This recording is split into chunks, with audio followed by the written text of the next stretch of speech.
We talk a lot about the, big historical moments and the big societal changes, but sometimes it's good to really zoom in to see how things really worked. Yeah. The personal stories of how these big shifts actually played out, and that's exactly what we're going to be doing today. This deep dive is all about um, a confession, a really direct and unsettling look at a practice that literally changed American cities in the 20th century. Blockbusting. Yeah, it really reshaped the landscape. Yeah. And we're not just talking about history here. It's about, really coming face to face with some uncomfortable truths Right. about how racial bias was used to make money, cold, hard cash. And the effects of that are still being felt today. Yeah, and it's not just history. I mean, it's still relevant today Mm. in a way. And what makes this deep dive particularly interesting is we're not looking at some distant historical analysis. Our main source is someone who was right there in the thick of it, someone who was actually a blockbuster. Mm. Confessions of a Blockbuster. The guy's name is Norris Vitchek, and it's his story, a raw, unfiltered look at the mechanics of blockbusting, the thinking behind it, and the sheer audacity of it all. It's from an article in the Saturday Evening Post. And let's really set the scene here so we can understand what's going on. We're talking about the west side of Chicago. Seemingly normal, stable, all-white block. Right. But there's this underlying anxiety because the Black Belt, the area where Black residents were basically forced to live because of all the housing discrimination, it's expanding, it's creeping closer. Right. And then, boom, this for sale sign pops up on this little bungalow. Can you imagine the wave of fear that must have gone through that block? Absolutely, yeah. You can practically feel the tension in the article. You got a widow whose house is all she has. You got families, maybe 4 kids, worrying about their safety, worrying about the future of their neighborhood. Even the guy who's selling, he reassures everyone, saying he'd only sell to another white family. It just shows you how deep these racial anxieties ran. It's like an unspoken rule almost. Exactly. You couldn't even talk about it openly. Right. Then that for sale sign disappears and Black families start moving in. What really gets me is how fast everything happens after that. Yeah. So 3 other buildings, as it turns out, were owned by speculators. Now, when we say speculator in this context, we're not just talking about someone flipping houses. These are people who saw this whole demographic shift, this whole racial panic, as a way to make a lot of money. Yeah, they saw opportunity in the chaos. Yeah. And those speculator-owned buildings turned almost overnight. The block is suddenly flooded with real estate agents, all this activity. It's like a clear sign that things are changing, and fast. It's like a whirlwind. And the white homeowners, they react quickly. Even Sure. the ones who thought they'd stay, the ones who considered themselves, maybe more open-minded, they get caught up in this wave and just can't resist it. Right. They sell quickly, often taking a loss, and they leave. They just flee. Yeah. The article really emphasizes their confusion. Like they didn't quite grasp how this all happened so quickly. It just spiraled. Exactly. And right at this point, our main character, Norris Vitchek, enters the picture. He says, and I quote, "I triggered the whole sequence of events by buying the bungalow and quickly selling it to a Negro. I am a blockbuster." He also calls himself a real estate speculator, which, sounds a bit nicer. A little less aggressive. Yeah, but there's no doubt what he did. He saw this weakness, the racial fear, and the limited housing, and he took advantage of it. Yeah. He was very strategic about it. Absolutely. So Vitchek lays out his strategy pretty clearly. He would find blocks that were, in his words, ripe for racial change, buy from white owners, and sell to Black families. But it wasn't just about individual sales, right? No. He wanted to break down entire blocks for, quote, colored occupancy. This wasn't just going with the flow, it was planned. Like social engineering. Yeah, yeah. And it all comes down to this term, blockbusting. Vitchek's own definition is pretty stark. Driving the whites from a block, whether or not they want to go, then move in Negroes. It's all about racial manipulation. It's a powerful phrase, blockbusting, and it captures the forcefulness of it all. Yeah. And Vitchek tries to justify it, at least a little, by saying he was helping to solve this problem of limited housing for Black people because of all the white prejudice. Right. Like he was some kind of necessary evil. Yeah. But as we dig deeper, it's clear that this was mostly about exploitation. And profit. Pure and simple. Exactly. And this wasn't just some isolated thing in one neighborhood. This was happening all over.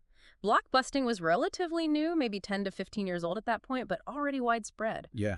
Vitchek mentions all these cities: D.C., Baltimore, Philly, New York, Boston, Cleveland, Detroit, St. Louis and their suburbs.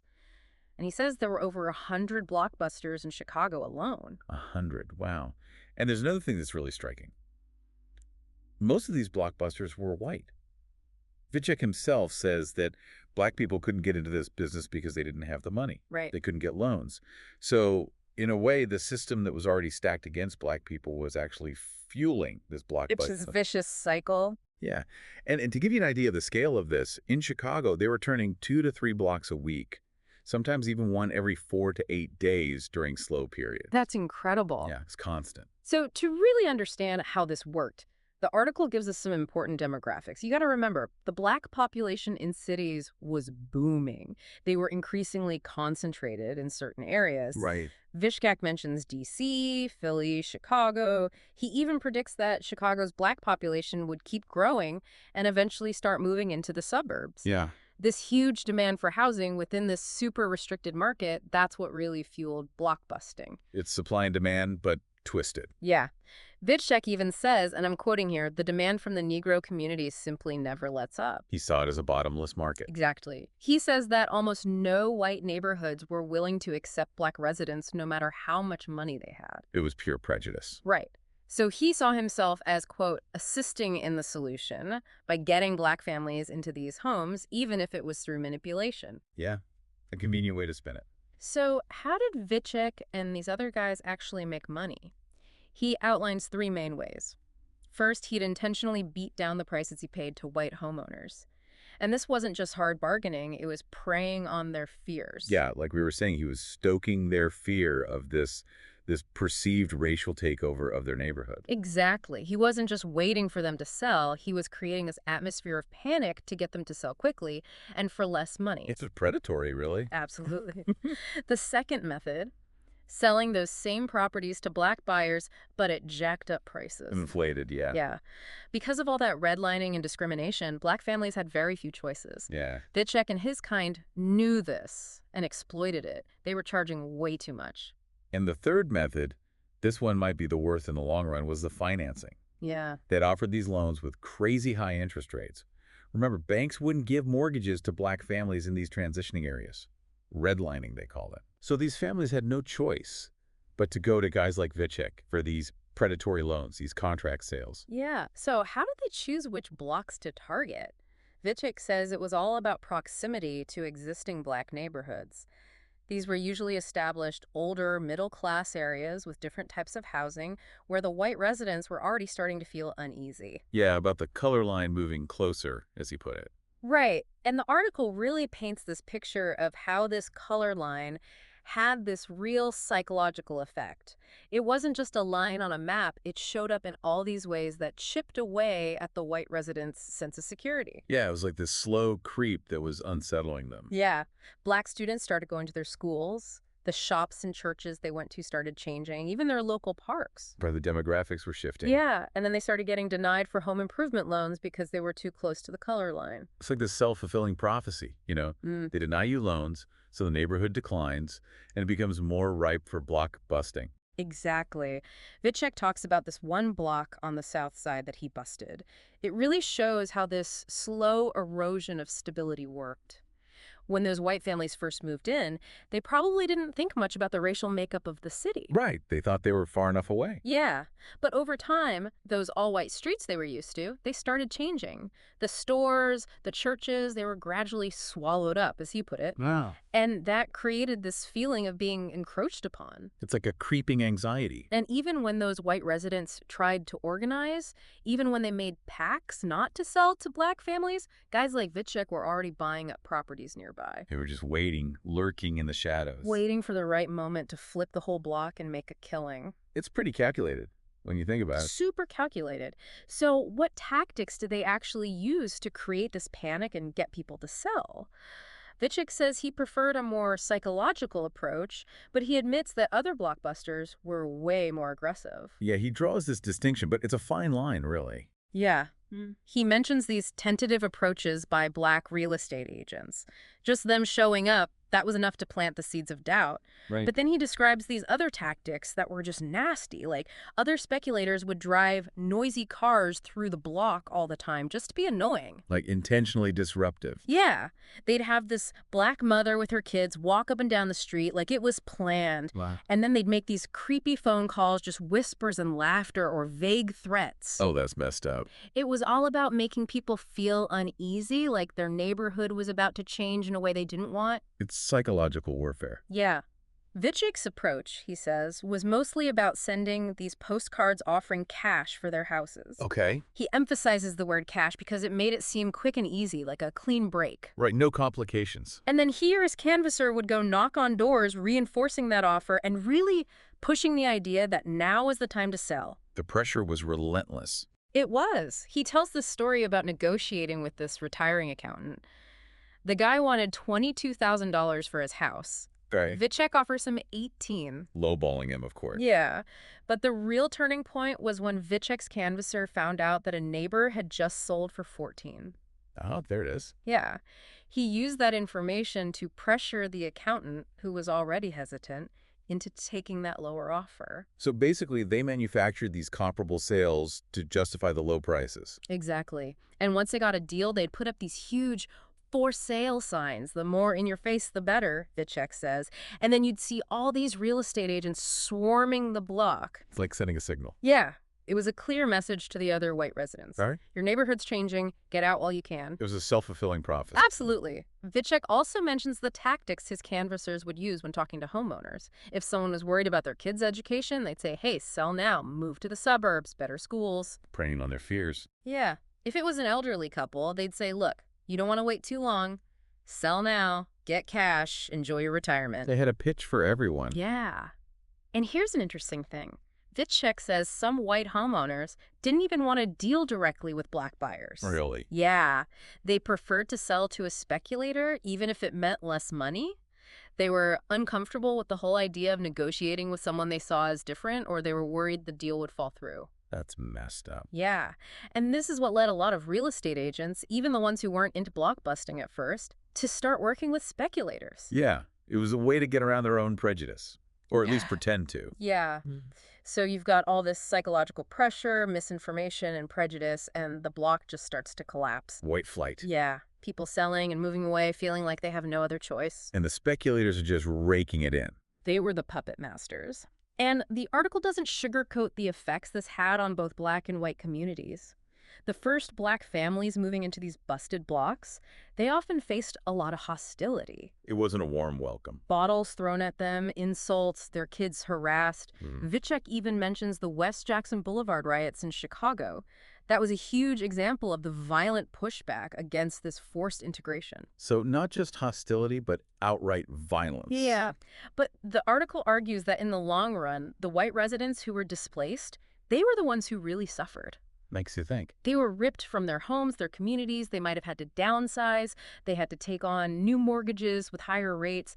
And they lost a lot of money because they had to sell for so cheap. It was a double whammy. Yeah. The article even talks about some elderly folks who got sick and even died from the stress of having to move. That's heartbreaking. And Vitchek admits that he faced consequences too. He says he was cursed at, insulted, even threatened. People recognized him and blamed him for ruining their neighborhoods. He also talks about how friendships and neighborly relationships were destroyed. It divided communities. It did. And then there's the emotional toll on the sellers. Yeah. Vitchek describes some people just staring in disbelief, others breaking down crying, and the general discomfort they felt showing their homes to black buyers while they were still living there. It's dehumanizing. And on the other side, for the black families buying these homes, it was often a raw deal.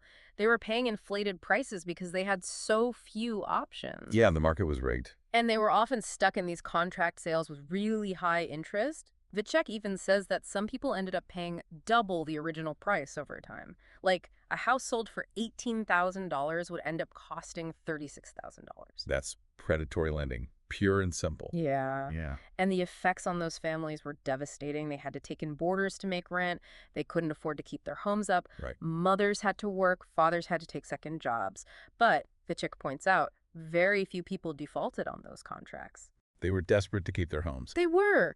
And even if someone did default and got evicted, the speculators still made money because they'd already collected so much. Like they couldn't lose. They couldn't. The Urban League of Chicago, they estimated that these speculators were making almost $1 million a month just from these contract sales. Wow. And Vitchek himself says he was making 4 times what he could have in the all-white market. He said anyone who's established in this block-busting game in Chicago could easily make $100,000 a year. That was huge money back then. It's sickening how much they profited from this. It is. So the white residents, they did try to fight back. They pressured banks, held meetings, made leaflets, even ripped down sold-by signs. Yeah, they were trying to hold back the tide. Yeah, there was even this one case where they won in court because the blockbuster messed up the paperwork. So sometimes they had small victories. Yeah. But Vitchek is pretty cynical about it. He says, and I'm quoting, "Too many forces are working for us speculators."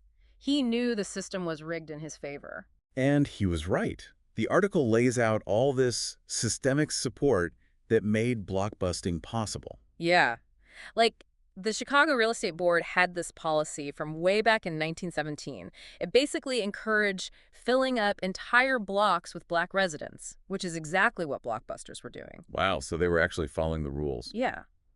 And even though the Real Estate Board didn't want to talk about it publicly, Vitchek says that policy was never officially changed. So they were complicit, basically. Totally. Yeah. And then there's the banks. They had these no integrated area loan policies. Legalizing. Yeah.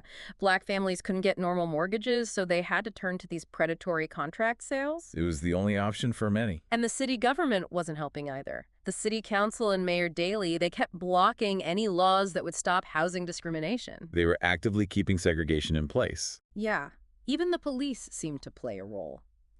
Vitchek says they were quick to respond to any trouble in the areas where blockbusting was happening, but they were much more tolerant, even encouraging of protests when black families tried to move into other areas. It's like they were enforcing the invisible boundaries. Exactly. And even the churches and neighborhood groups, they played a complex role.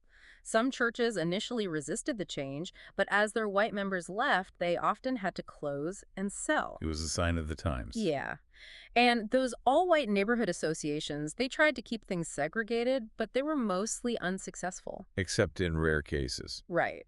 And often they ended up working with blockbusters, trying to slow down the change instead of stopping it altogether. It's like they gave up fighting and decided to profit from it. Yeah. And the media at the time, they focused on these stories about panic selling and often portrayed black communities in a negative light, which probably made things worse. Feeding into the fear. And the Board of Education, they'd pull funding from schools once they started integrating, which made these neighborhoods even less appealing to white families. So a whole system was working against these communities. Yes. And Vitchek, he points out that he had no problem getting financing from reputable sources. He could easily sell those high-interest contracts to other investors. So even the mainstream financial world was profiting from this. Yeah. It's crazy how deeply embedded this whole thing was. So at the end of the article, Vitchek tries to defend himself. He asks all these questions, almost challenging the reader. Yeah. He asks, is he really the cause of white flight? Is he the one driving down property values for white people and driving up prices for black people? Is he the one trapping black families in these bad contracts? And then he throws it back at the reader. Yeah, he challenges them. What would you do differently? Would you get banks to give loans to black families? Would you welcome them into your neighborhood? Do you even care about any of this? He's putting the reader on the spot. He is. He says he's not a hypocrite, considering how racist everything was back then. And then he asks, can you honestly say the same? Wow. That's a heavy question. It really makes you think. So this whole deep dive into Norris Vitchek's Confessions of a Blockbuster, it shows us just how calculated and exploitative this whole practice was. Yeah. It wasn't just about buying and selling houses. It was about using racism to make a ton of money.